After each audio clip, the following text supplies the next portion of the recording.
Je suis désolé. On recommence. Yes. J'espère que tu avais senti cette énergie malgré qu'il n'y avait pas le son dans la première partie. Et est-ce que tu es content d'être là ce soir? Ouais, trop beau. Moi aussi. Et je me réjouis qu'on continue d'avancer dans notre série surnaturelle au quotidien. On continue à plonger dans la vie du Saint-Esprit et aller à la découverte des dons spirituels aussi. Mais juste avant de commencer, je vais faire une petite prière. Alors tu peux fermer les yeux.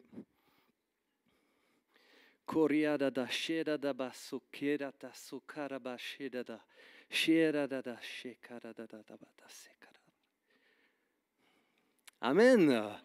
Amen. C'est un peu bizarre, non? Vous avez compris quelque chose? Mais qu'est-ce qu'il a fait là sur scène, le gars? Il est taré ou bien? Eh oui, tu l'as compris, ce soir, on parle de la prière en langue. Et c'est vrai que la prière en langue, c'est un peu space, quoi, un truc un peu différent.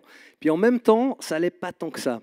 Alors peut-être que toi, dans ton expérience, tu connais ce don, peut-être tu le vis, peut-être tu le connais, mais tu le vis pas.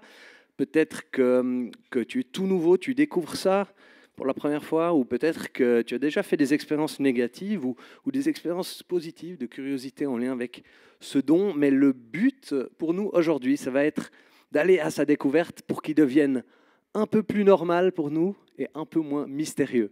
On va voir que c'est tout à fait possible, même s'il y a une part de mystère qui subsiste toujours. Et pour faire ça, on va se poser cette question, qu'est-ce que c'est la prière en langue? Alors j'ai une image assez claire pour illustrer ça, c'est la suivante.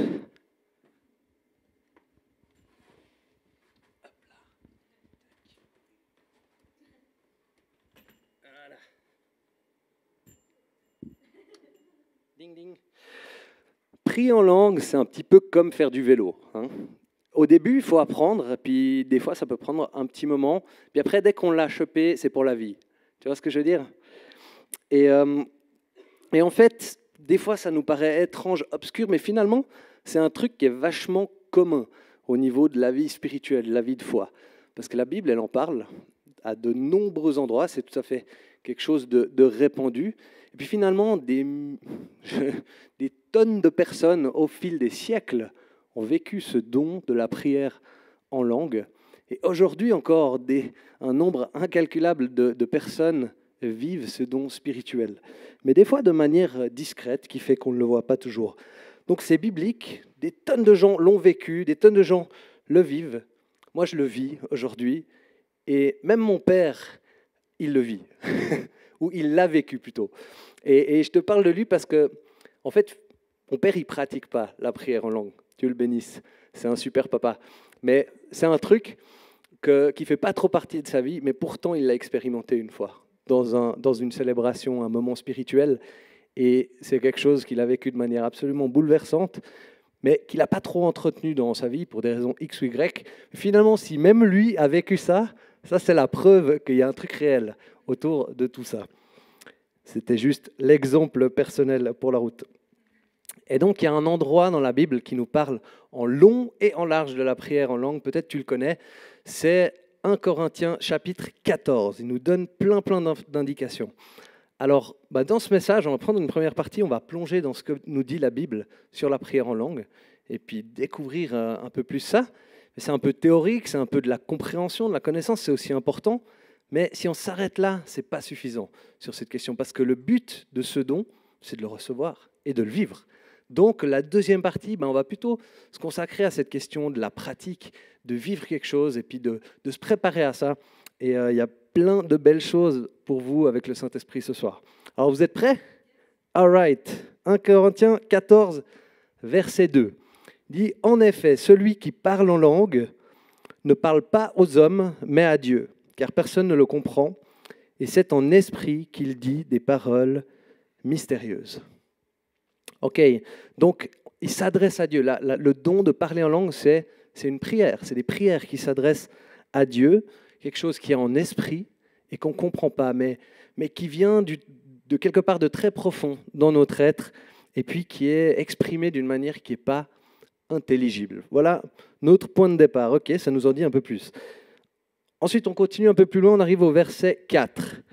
Celui qui parle en langue s'édifie lui-même, alors que celui qui prophétise édifie l'Église. Donc là, on comprend à quoi ça sert. Ça sert à quoi? Ça sert à t'édifier, personnellement.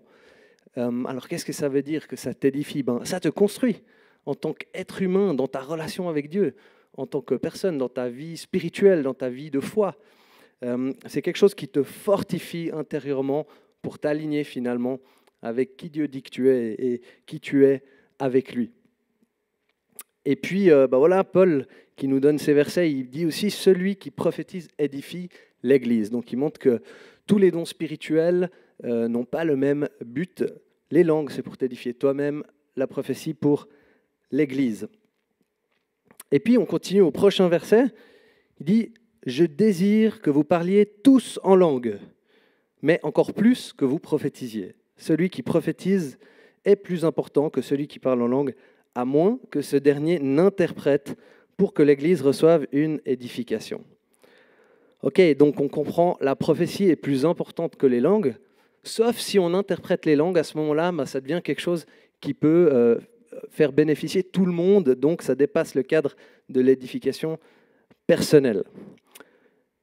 On va aller dans un autre passage de la Bible, cette fois on est dans le livre des Actes, chapitre 19, verset 6, et là on lit « Lorsque Paul posa les mains sur eux », donc c'est des nouveaux disciples, des nouveaux convertis, le Saint-Esprit vint sur eux, et ils se mirent à parler en langue et prophétiser. Ok, donc on voit encore l'action du Saint-Esprit assez courante dans la Bible, c'est quand le Saint-Esprit débarque, il y a de la prière en langue, il y a le don de la prophétie qui est exprimé. Et si toi, par exemple, tu ne parles pas en langue, j'ai envie de te rassurer tout de suite. Je crois que Ave nous l'a bien dit dans son prêche dernièrement, que si toi, tu as mis ta foi en Jésus-Christ, tu as déjà le Saint-Esprit qui vit en toi. Tu as reçu le Saint-Esprit, c'est une certitude, c'est établi. Tu ne peux pas même confesser Jésus-Christ comme Seigneur, comme Sauveur, sans l'aide du Saint-Esprit. Donc ça, tu peux vraiment être rassuré de ce côté-là. Mais tu peux aussi être interpellé par ce don des langues, parce que c'est le Saint-Esprit qui le donne. C'est un de ses dons, une de ses grâces. Et donc, moi, j'ai aussi envie de te challenger, peut-être si c'est ton cas, de ne pas te disqualifier par rapport à ce don, parce qu'il y a des belles choses à vivre, et ça demande simplement des fois qu'on se donne les moyens, qu'on aille à la recherche de ça, de vivre un pas de foi, et puis d'être en collaboration et en coopération avec le Saint-Esprit. Découvrons un autre passage important sur le Saint-Esprit dans la Bible. Il l'avait aussi mentionné, c'est celui de la Pentecôte. Cette fois, on est dans Acte 2, verset 4. Encore une fois, ils furent tous remplis du Saint-Esprit et se mirent à parler en d'autres langues, comme l'Esprit leur donnait de s'exprimer. Donc on voit de nouveau le Saint-Esprit il parle en langue, et puis c'est l'Esprit qui leur donne de s'exprimer de cette manière-là. Donc une définition typiquement qu'on pourrait donner, par exemple, du parler en langue, ce serait la suivante. Ce serait un croyant chrétien qui permet à l'esprit intérieur de guider la forme des mots qu'il prononce. À l'esprit intérieur de guider la forme des mots qu'il prononce. Alors maintenant, on va rentrer dans la partie un peu technique. Donc, on va regarder 3 manières bibliques de prier en langue. Et la première, c'est celle justement qu'ils ont vécue à la Pentecôte dans Acte 2. On appelle ça la xénolalie. Je vais t'épargner l'étymologie du mot, mais en gros, on parle donc de l'expression d'une langue étrangère. Et il n'y a pas besoin d'interprétation, parce que réellement, à la Pentecôte, quand les disciples ont parlé en langue, ils ont parlé des langues réelles, donc d'autres régions du monde, des langues qu'eux-mêmes ne comprenaient pas, mais les personnes qui les entendaient, eux, les comprenaient. On le voit bien d'ailleurs au verset 8, où les gens qui sont là s'expriment. Comment se fait-il donc que nous les entendions chacun dans notre propre langue, dans notre langue maternelle? Et oui, ils ne maîtrisaient pas l'arabe, mais tout à coup, c'est de l'arabe qui est sorti. Ensuite, la deuxième manière de parler en langue, c'est ce qu'on appelle la glossolalie. Et donc ça, c'est des jolis termes, jolis termes barbares. Ça, c'est plutôt justement le parler en langue dont Paul nous parle spécialement dans 1 Corinthiens 14. Et donc, il s'agit d'une langue, cette fois inconnue, non intelligible, qui se vit dans un moment de rassemblement public, par exemple, une célébration. Et on ne comprend pas ce qui est dit, donc l'interprétation de cette langue devient nécessaire pour que ce soit utile pour tout le monde. Et puis enfin, la dernière manière de vivre la prière en langue, c'est la prière en langue en privé. Donc, c'est tout simplement l'usage personnel que tu peux faire de la glossolalie. Et là, Paul, il dit, vous pouvez y aller, quoi. Ça, c'est vraiment le cadre où allez-y, priez en langue autant que vous voulez, autant que vous pouvez. Et donc, on va continuer dans cette question de pourquoi, quel cadre Paul il donne pour vivre les langues dans 1 Corinthiens. Au verset 9, il dit « Il en va de même pour vous. Si votre langue ne donne pas une parole intelligible, comment saura-t-on ce que vous dites? En effet, vous parlerez en l'air. » Ou encore le verset 17, « Certes, tu prononces une belle prière de reconnaissance, mais l'autre n'est pas édifié. » Donc Paul, il rappelle vraiment que la prière en langue dans un rassemblement public, c'est vraiment seulement intéressant si on interprète de manière générale. Et puis ensuite, au verset 12, cette fois, il nous dit « Vous de même, puisque vous aspirez aux dons spirituels, cherchez à posséder avec abondance ceux qui édifient l'Église. » Donc on peut chercher à viser de vivre ou de recevoir et d'exprimer certains dons spirituels plus que d'autres. Et là, en l'occurrence, il encourage ça vis-à-vis de la prophétie ou alors de la prière en langue, mais qui est interprétée. Et puis, donc, faut comprendre que dans le contexte où on est au niveau des Corinthiens, les gars, ils prient à fond en langue, hein, mais c'est juste qu'ils dérapent à fond et ils ne respectent pas vraiment le cadre pour que ça reste pertinent pour tout le monde. C'est pour ça que Paul, il fait pas mal un recadrage. Et je pense même que si ça avait été dans un contexte où il n'y avait pas ça, il ne devait pas un petit peu remettre les pendules à l'heure, il aurait peut-être mis encore plus l'accent sur la prière en langue. Là, il rééquilibre le truc en mode « ouais, mais concentrez-vous sur les dons les plus importants ». Et ça reste vrai pour nous aujourd'hui. Mais, au verset 18, qu'est-ce qu'il nous dit encore ? « Je remercie mon Dieu de ce que je parle en langue plus que vous tous. » Il fait quoi, Paul, là? Il se la pète ou bien? Non, c'est tout de même une petite pique de sa part, je crois, parce qu'en fait, ce qu'on comprend dans ce moment, c'est que Paul, il valorise énormément ce don. Il est conscient que c'est un don qui a une grande, grande valeur. Et puis, il l'a dit tout à l'heure, j'aimerais que vous parliez tous en langue. Donc, il rappelle ça. Ayez dans votre viseur cette envie de parler en langue. Et puis, on continue et il nous donne encore quelques indications sur comment il vit cette réalité. En effet, si je prie en langue, mon esprit est en prière, mais mon intelligence est stérile. Que faire donc? Je prierai avec mon esprit, mais je prierai aussi avec mon intelligence.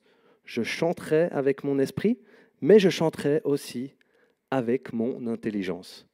Donc on voit que ce n'est pas juste une question de l'intelligence dans la foi, hein. Il y a aussi une démarche mystérieuse, spirituelle, d'esprit, un peu mystique comme ça, mais on n'est pas non plus dans l'ultra-spi, intuitif seulement, il y a toujours un retour, une alternance en fait entre utiliser l'intelligence et vivre quelque chose de spirituel.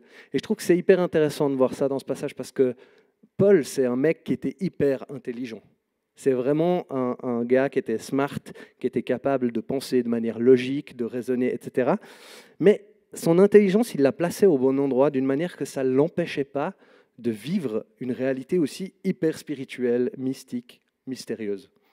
Et je crois que c'est ce qui nous encourage à faire. D'ailleurs, il parle dans ce verset même de chanter en langue, chanter en d'autres langues. Ça, c'est un truc que Paul recommande, c'est cool. Et alors, qu'est-ce qui se passe? Qu'est-ce qui se dit quand on prie en langue? Donc, on s'édifie soi-même. On a un autre indice, de nouveau dans le passage sur la Pentecôte, et c'est le suivant. Crétois et Arabes, nous les entendons parler dans notre langue des merveilles de Dieu. Les langues ont permis d'adorer Dieu d'une manière même qui était contagieuse, que d'autres ont pu comprendre, d'exprimer leur cœur à Dieu, de déclarer les merveilles de Dieu. C'est ce qui se passe quand on prie en langue. Et puis, On va finir encore avec un dernier verset pour cette première partie sur qu'est-ce que c'est le don des langues. Cette fois, on est dans Romains, au chapitre 8, 26 à 27. Et ça, c'est un passage que certains attribuent spécialement au don des langues, et puis d'autres, ils disent non, c'est quelque chose d'un peu plus général sur la prière que le Saint-Esprit. Personnellement, je pense pour la deuxième option, mais ça nous encourage justement dans notre vie de prière et dans la prière en langue. Donc, il nous dit de même, l'Esprit aussi nous vient en aide dans notre faiblesse. En effet, nous ne savons pas ce qu'il convient de demander dans nos prières, mais l'Esprit lui-même intercède pour nous par des soupirs que les mots ne peuvent exprimer. Dans tous les cas, le Saint-Esprit, il nous aide à prier et il nous inspire. Et il nous aide à prier en langue. Alors vient cette question, comment on reçoit ce don? Comment on fait pour entrer là-dedans? Je ne sais pas si tu t'es déjà posé la question. C'est un peu toujours une question un peu mystérieuse. Puis au briefing tout à l'heure, on a pu poser la question parmi nous. C'était est-ce qu'il y en a qui ont reçu ce don et comment vous l'avez reçu et découvert? C'était vraiment cool en fait d'entendre les témoignages. Et il n'y a pas une histoire qui est exactement la même. Et moi, je vais te raconter la mienne ce soir. J'étais dans une période de découverte de la foi et je mourais d'envie d'une expérience spéciale avec le Saint-Esprit, ce que j'appelais à l'époque le baptême du Saint-Esprit, mais voilà, on ne va pas rentrer dans les subtilités de ce que ce terme veut dire, mais je savais qu'il y avait quelque chose, une expérience à vivre avec le Saint-Esprit. J'avais envie de ça, je priais pour ça, c'est quelque chose que je désirais vraiment ardemment. Et puis je me suis retrouvé dans un anniversaire avec quelques personnes, et il y avait une dame assez charismatique qui était là dans le lot, puis moi j'ai partagé mon envie d'être rempli du Saint-Esprit comme ça, puis elle m'a dit « Ah ouais, tu veux vraiment ça ?» Puis je dis « Ouais ».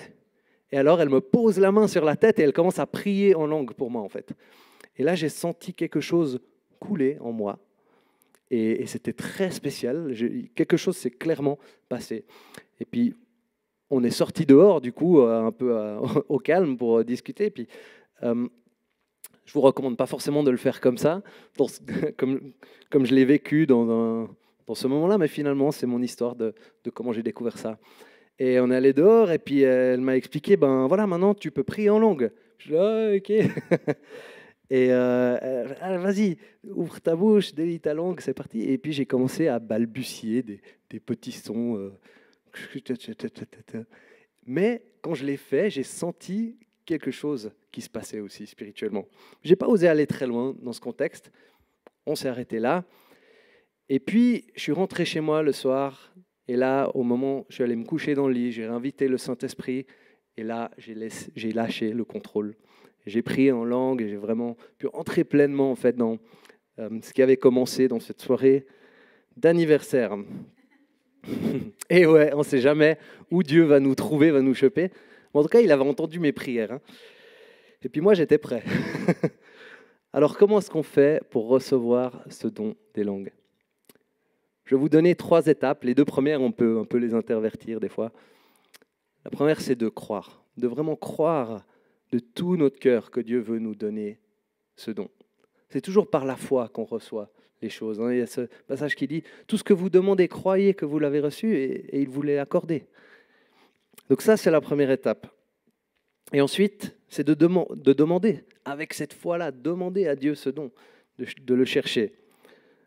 On lit dans Matthieu 7, 7 à 11, « Demandez et l'on vous donnera. Cherchez et vous trouverez. Frappez et l'on vous ouvrira. En effet, toute personne qui demande reçoit, celui qui cherche trouve, et l'on ouvre à celui qui frappe. Qui parmi vous donnera une pierre à son fils s'il lui demande du pain? Ou s'il demande un poisson, lui donnera-t-il un serpent?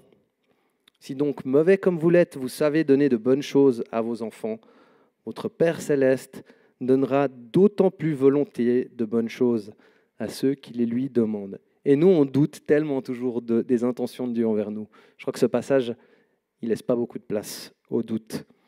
Dieu veut que tu puisses expérimenter la richesse du Saint-Esprit. Et je crois qu'il veut aussi que tu puisses t'édifier spirituellement au travers de la prière en langue. Et puis, la 3e étape, c'est de se lancer. Il faut se mettre en action. Ce n'est pas un truc juste passif où ça nous arrive. On doit être en mouvement finalement pour entrer dans les dons spirituels et la vie de l'esprit. Et c'est là que vient mon image du vélo qui revient. Je ne sais pas si tu imagines que la prière en langue, c'est comme ce vélo. On a assez tendance, on est là comme ça, peut-être à 2-3 à côté du vélo. On dit, ah ouais, le vélo, il a un guidon, puis il a 2 roues, et puis une selle, puis on peut même débattre. Ouais, il déraille facilement, ce modèle, non, pas tellement, etc. Et on peut en parler, et en parler, et en parler. Mais finalement, est-ce que c'est ça le but du vélo? Ou alors, est-ce que le but du vélo, c'est ça?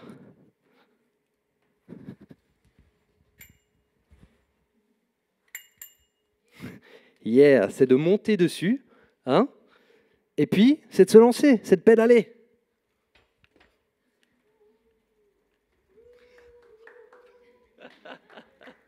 Je ne fais pas souvent du vélo, hein, tu m'excuseras.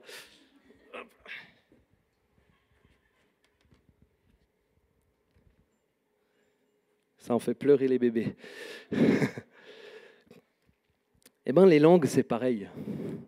Ça te demande de monter dessus, de te mettre à l'action. Moi, j'ai souvent prié pour des personnes, pour la prière en langue, mais oui, elles n'ont même pas ouvert leur bouche pour faire un son. Et à un moment, si on fait ça, c'est comme si on demande à Dieu, ouais, Seigneur, fais-moi faire du vélo, puis on reste tout le temps à côté du vélo. Ça ne marche strictement pas. Voilà, donc ça, c'est notre part dans l'histoire, c'est de se mettre en mouvement, c'est d'y aller. Et puis finalement, pour apprendre à faire du vélo, il faut ça. Il faut monter dessus, il faut commencer à pédaler, puis il faut se casser la figure 2-3 fois. Hein. Pour la plupart d'entre nous, c'est comme ça que ça s'est passé. Et puis après, tout à coup, en pratiquant, on a vu, il y a quand même un truc qui se passe quand je pédale. Et puis on découvre l'équilibre, etc. Puis il y a un mélange entre notre action et puis aussi le lâcher-prise. Parce qu'il y a l'inertie, le vélo, il nous embarque. Puis on wow, c'est quoi ce truc, hein? C'est exactement pareil avec le don des langues. Il faut commencer à parler et faire confiance que le Saint-Esprit va commencer à rendre les mots possibles. Et puis, l'ennemi, il va toujours tenter de nous dissuader, nous faire croire qu'on est en train d'inventer, c'est du charabia, ça compte pas. Mais ne laissez pas des pensées pareilles, ou alors je vais avoir l'air ridicule. Ne laissez pas des tels mensonges vous habiter. La prière en langue, c'est un truc très concret. Si Paul en a écrit de cette manière-là, c'est que ça existe et qu'il y a quelque chose qui se passe quand on le vit. Et puis, c'est comme tout, quand on apprend, ouais, il n'y a rien de glorieux au début. Et puis même, peut-être avec les années, c'est toujours un truc qui est mystérieux. Mais il ne faut pas s'arrêter à ça, parce qu'il y a un trésor à vivre avec Dieu au travers de ce don. Il y a quelque chose de vraiment, vraiment cool. Et parfois, on essaie aussi de tout comprendre avant de se lancer. Tu sais, c'est un peu comme si tu vas faire un saut en parachute, puis tu commences à raisonner. Ou alors en haut des 10 mètres, je ne sais pas si tu as déjà fait ça. Plus tu réfléchis, moins tu as envie de sauter, quoi. Et je pense qu'il y a un temps pour la réflexion, l'intelligence, Paul il le dit clairement, puis il y a un temps pour l'action. Et des fois, il ne faut pas toujours trop les mélanger. Finalement, après avoir s'être lancé avec foi, avec confiance en Dieu, on aura tout le temps de réfléchir par la suite à ce qui a été vécu aussi. Et une fois qu'on l'a reçu, qu'on l'a vécu, il y a un dernier ingrédient, il faut l'utiliser.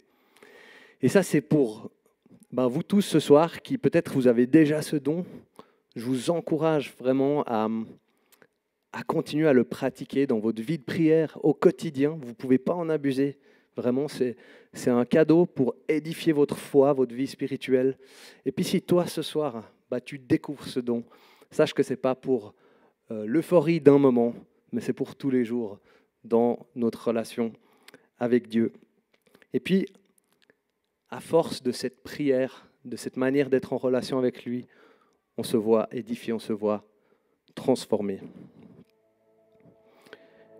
Je vais te donner un dernier verset pour t'encourager dans la suite et dans ce qu'on va vivre. C'est dans Jean 7, 37 à 39.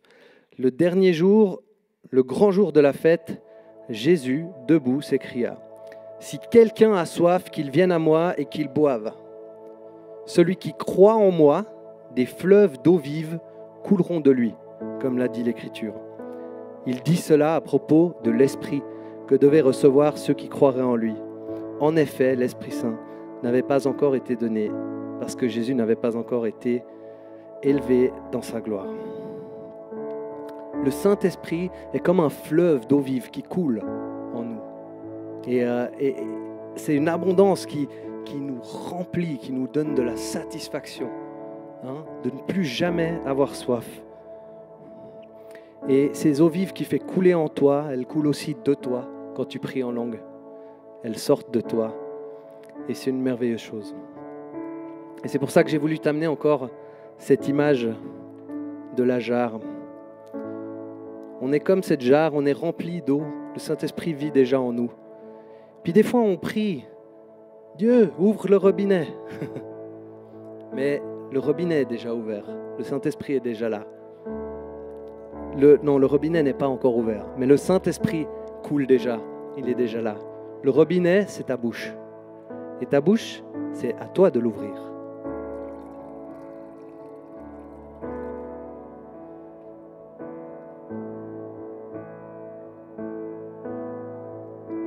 J'en avais vraiment besoin. Le robinet, c'est ta bouche. Ça, c'est ta part. Le Saint-Esprit, c'est lui. Toi, tu te mets en action. Tu montes sur le vélo et tu pédales. Alors, je vais vous proposer d'entrer dans un moment où on va inviter le Saint-Esprit. Puis on va juste se laisser vivre un moment avec lui, traverser ces étapes. Je te propose, si tu es d'accord, si tu as envie de vivre ça, de te lever maintenant. Et puis, on va juste se laisser aller à ces fleuves d'eau vive.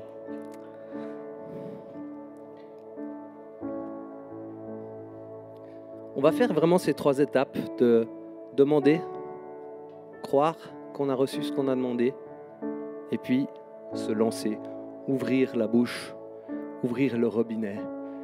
Et je crois qu'il y a des gens qui vont expérimenter la prière en langue pour la première fois ce soir, s'ils se lancent, s'ils osent monter sur le vélo. Et si ce n'est pas ce soir, ce sera peut-être plus tard, c'est aussi ok, peut-être dans un champ perdu, tout seul à l'abri des regards ou dans ta chambre. Mais il y a quelque chose qui va démarrer ici, dans ce moment. Alors ferme les yeux et puis on va prier. Saint-Esprit, merci parce que tu es présent. Seigneur Jésus, merci d'avoir promis de nous envoyer ces fleuves d'eau vive qui nous combleraient de satisfaction. Et on a envie de te dire ce soir, on a faim, on a envie de plus.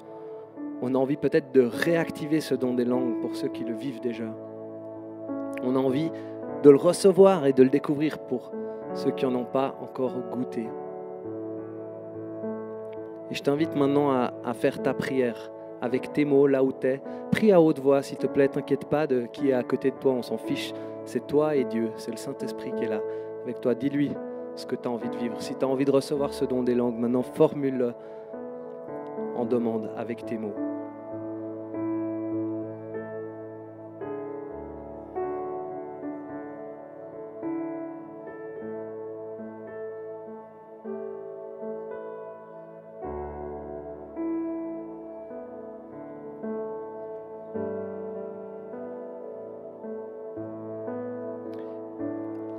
Et maintenant que tu as fait cette demande, crois qu'il répond à cette demande. Crois qu'il te donne ce que tu lui as demandé. Et une manière de faire ça de manière très concrète, c'est maintenant de le remercier. Remercie-le qu'il a entendu ta prière, qu'il y répond maintenant et qu'il te donne ce que tu lui as demandé, ce don de la prière en langue.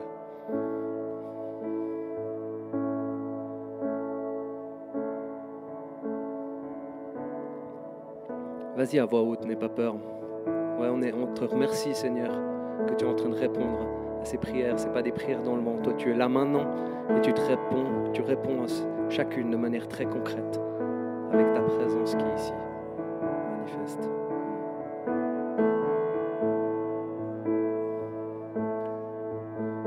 Voilà, continue à prier maintenant et c'est le moment de se lancer, d'ouvrir ta bouche et de croire que le Saint-Esprit va faire quelque chose avec tes mots. Alors vas-y maintenant, c'est parti. Si tu pries en langue, tu peux le faire comme ça, tout le monde est à l'aise. C'est parti.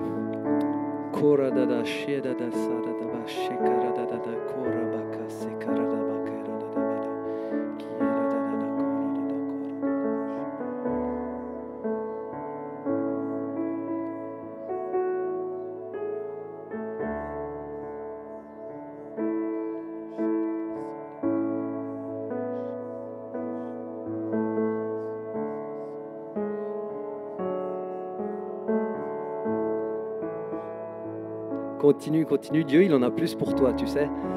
Oui, Seigneur, prends le contrôle des bouches, des langues, des esprits, des pensées. Saint-Esprit, envahis avec tes eaux vives, ton fleuve qui coule. Alléluia.